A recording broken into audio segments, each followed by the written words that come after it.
All right. Tasklawit oikalo. Wakokeu wopsich. Inamunik twas. Devin Reuben. My name is Devin Reuben.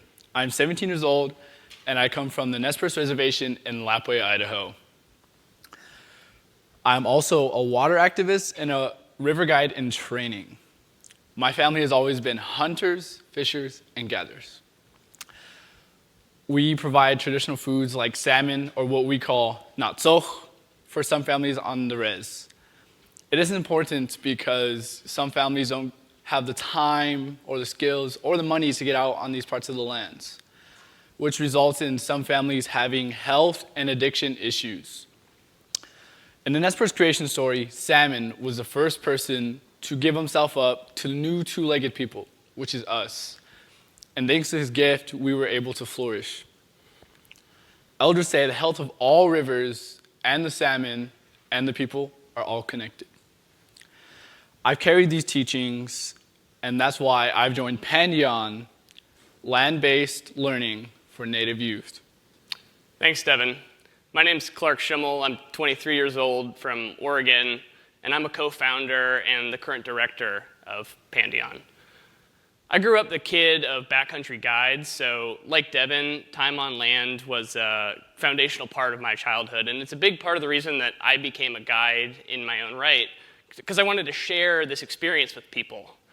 And the more time I spent guiding, the more aware I became that the land I was working on was stolen. Land that Native people had been forcibly displaced from less than 150 years prior. I co-founded Pandion along with two Nez Perce partners, Josiah Black Eagle and Tiana Casey, in order to address this, along with some of the other interconnected issues that Devin referenced. We work with adult Native educators, like Devin's dad, as well as recreation outfitters, like the River Company that he worked for last year and will again, in order to facilitate ecological and cultural educational experiences for Native youth on parts of the homelands that are inaccessible nowadays, like river canyons and the tops of mountains. We also have a new youth training, guide training arm of our programming, and last summer, Devin became our first intern. At first, I was very nervous because, going out there, I didn't know what to do. But thankfully, I had Clark and many other guides to show me, who took me under the wings and show me the ropes. Over the course of the summer, I built strength, skills, and confidence as a guide. As I spent more and more time on the river for 35 days or so over the summer, it felt more and more natural. It felt like I was supposed to be out there. It felt like home. It was really eye-opening for my community back home because we don't get to see Native youth or really anybody out on these parts of the homelands. My favorite trip of the summer was Pandion, the Sakanma school, with other different middle schoolers from different reservations. It brought me joy to see Native youth on these parts of the homelands and to have fun and learn and to be a role model for them. I plan on coming back the next summer with the goal of becoming the first Nez Perce river guide of my generation, the first of many.